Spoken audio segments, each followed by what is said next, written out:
Welcome to CINEPRO, where we bring your favorite movies back to life with quick recaps, hidden details, and everything you missed. It begins at the harbor, with a girl running in the street, visibly very scared. It becomes clear to us that two young men are also running after her to catch her. Why? Because she had stolen something from them. They kept chasing her until they reached an abandoned factory called Anchor Bay Canning, which is a factory for canning spinach. The girl rushed inside to hide from the two men. She stopped at the factory door. The men entered after her, even though they were hesitant because there were scary stories circulating in the town about this factory, claiming it was haunted and strange things happened there. The girl started looking for a place to hide. During her search, she saw something very strange, a huge figure whose features were indistinguishable, and you couldn't tell where its head ended and its legs began. But there was no time to figure out who or what it was, because the men were very close to her, and she could hear their voices. She hid in the same place, but within seconds, the men saw her and caught her. Despite her returning the items she had taken from them, as they wanted to punish her, they were suddenly startled. A can of spinach was thrown in front of them from a dark room. One of the men went to see who was in that room. As soon as he approached, something grabbed him and started beating him until his body was completely disfigured. Afterward, the figure grabbed the second man and smashed his head like a tomato, finishing him off. Then it turned to the terrified girl. We move to a certain college where we see a girl named Lisa calling her friend Dexter to discuss a certain topic. The topic is about Dexter wanting to make a documentary about a pirate called the Sailor Man, famously known as Popeye. This man, according to legend, resides in the Anchor Bay factory, the same factory we saw at the beginning of the movie. But Dexter was determined to visit the factory himself to see if the man was a myth or reality. Perhaps he could gather more information by entering the factory. He asked Lisa to join him. At first, Lisa wasn't entirely convinced, but she eventually agreed, and she wasn't the only one going. Their friends Olivia and Sid were joining as well. When they met at the university, they agreed to visit the factory at night. At the same moment inside the factory, we see a sales manager negotiating with a businessman about demolishing the entire area, including the factory, to build new real estate projects. The manager warns him to be cautious because the factory had a bad reputation, with claims of pollution and the legend of the Sailor Man ghost. The businessman, however, laughed at the idea of ghosts, not believing in such things. He told her to sign the contract if she wanted to, and leave if she didn't. As he walked away, the manager began hearing strange noises around her, which frightened her. She tried to hide when a strange man appeared in front of her. She ran away quickly. Later, the businessman reappeared and reassured her that the man she saw was his assistant, so there was no need to worry. However, she was still very scared and left the factory quickly, dropping an important document without realizing it. After she left, the businessman asked his assistant to search the factory to ensure no one was inside. The assistant began inspecting the factory room by room until he reached one where he suspected someone might be. When he opened the door, he found the corpses of the two men who were killed at the beginning of the movie. He was terrified, and his fear increased when he saw a huge figure staring at him. Despite his fear, he didn't run. Instead, he encouraged himself and attempted to hit the figure with an iron rod he found. But as he approached, the giant grabbed his hand and punched him in the face, knocking him out completely. It stomped on him, crushing his head like a small pumpkin. We return to Dexter and Olivia, who are meeting their other friend Katie, to take her with them to the factory. Despite her disbelief in the Sailor Man ghost story, Katie decided to join them. Katie's fiancé Joey appeared and tried to stop her from going, as he was jealous of her friends, especially Dexter. But Katie went with them anyway. When they arrived at the factory, they decided to split into teams. Katie monitored the factory's cameras. Lisa and Joey searched for documents or anything related to the Sailor Man. Olivia and Dexter explored other areas of the factory, filming for their documentary. As they walked, they noticed a terrible smell. Searching for its source, they found cans of spinach everywhere, spoiled and made from contaminated materials, which explained the awful odor. On the other side, Olivia and Dexter lived their lives and worked on filming the movie they wanted. The Sailor Man appeared in his seat as well, in the factory's cameras. He was supposed to go through all of this, but she was holding her mobile phone, so she didn't notice him at all to warn her colleague. At the same time, Margot returned to the factory again because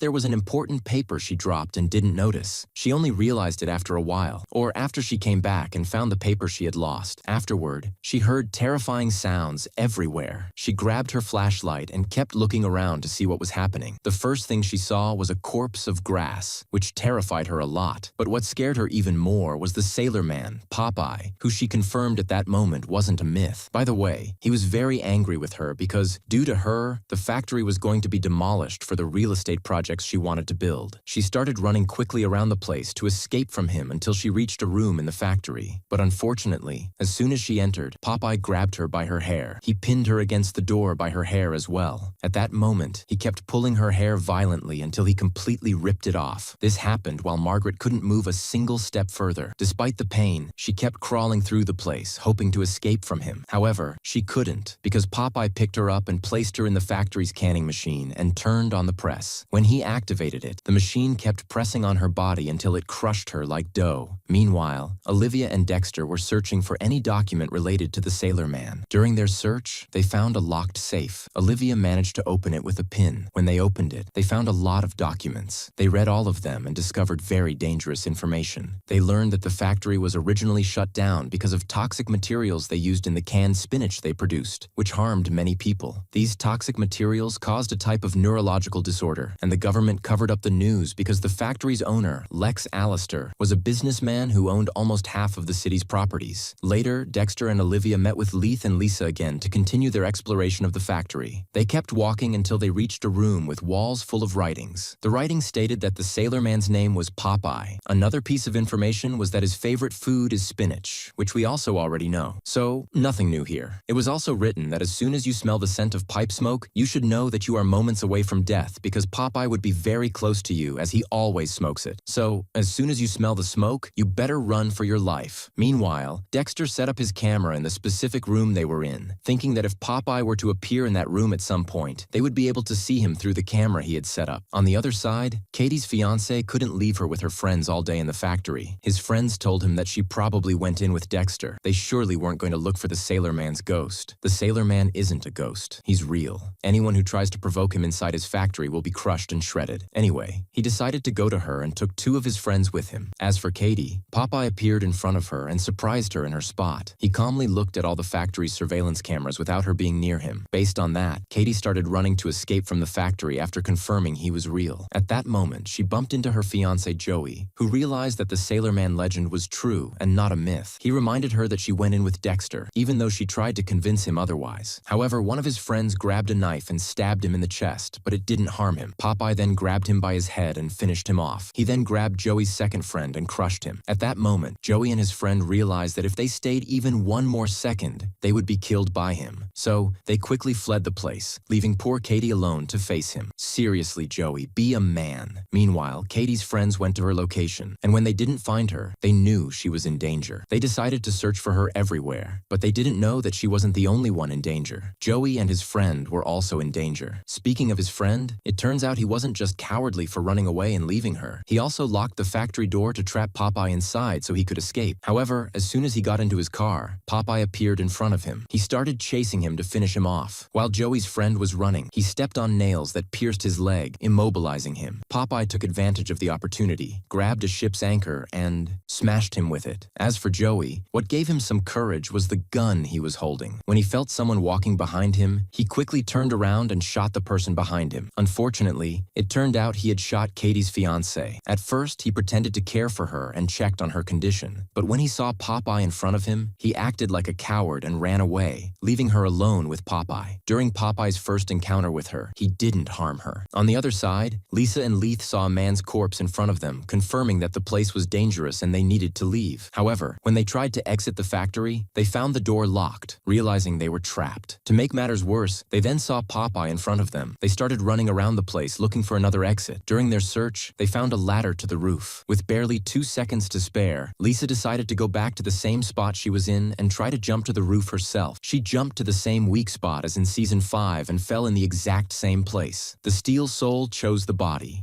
body, also meaning it fell on him and died the same death. Olivia, until now, despite everything happening in front of them, was still documenting their film and taking notes. They even filmed the scene of Lisa and C's when they were dead. Then they kept walking around the factory to film everything until they went to the secret hideout of Popeye and found his resting place. They also found a picture of his wife and daughter. When Olivia saw it, she was deeply affected and understood everything. She realized that these were his family. She also discovered that the spinach cans he had been eating were extremely toxic and harmful, which led him to his current state. It was the spinach that caused him harm and made him act in ways he was unaware of. In essence, he was originally a good man, and we even saw his picture as a normal, kind man who turned into this because of the toxic spinach he kept kept eating. But suddenly, Popeye interrupted their talk and appeared before them. He hid and started wandering around, taking a box of spinach and leaving immediately. The men continued wandering around the factory and eventually encountered Popeye. When he saw them, he attacked Dexter and tried to throw something at him. But then something very strange happened. Olivia told Popeye to leave him alone. The strange part wasn't her saying that, but that Popeye actually listened to her and left him alone so easily. Later, when Olivia sat with Dexter to treat his wound, he asked her directly what had happened and how Popeye listened to her so easily. At that moment, Olivia got nervous and didn't answer. She simply walked away. Popeye then approached her himself and found out from her that she wasn't just anyone. She was his daughter, who had grown up and returned to take him away from all these people and stop him from eating the spinach that was ruining him. But then a member of the gang appeared and shot him, though nothing happened to him. When he appeared again, he grabbed Olivia because he now knew she was his daughter and used her to threaten Popeye. At that moment, Popeye attacked and freed her, telling her and her companion to leave immediately. After they left, Popeye grabbed the gang member and literally destroyed him. Olivia and Dexter, after leaving the factory, found Katie and were relieved that she hadn't died, as Popeye had spared her. So the three of them left the factory safe and sound, but they will surely return one day to take Popeye with them. At that time, he will reunite with his daughter. Finally, the factory was deemed too dangerous to demolish after everything that happened, which angered the businessman who wanted to demolish it for his new projects. In his anger, Popeye appeared before him, grabbed his head, and crushed it to make sure he wouldn't think of selling or demolishing the factory as it belonged to Popeye. And that's where the film ends. We learn that Olivia promised Popeye, her father, that she would return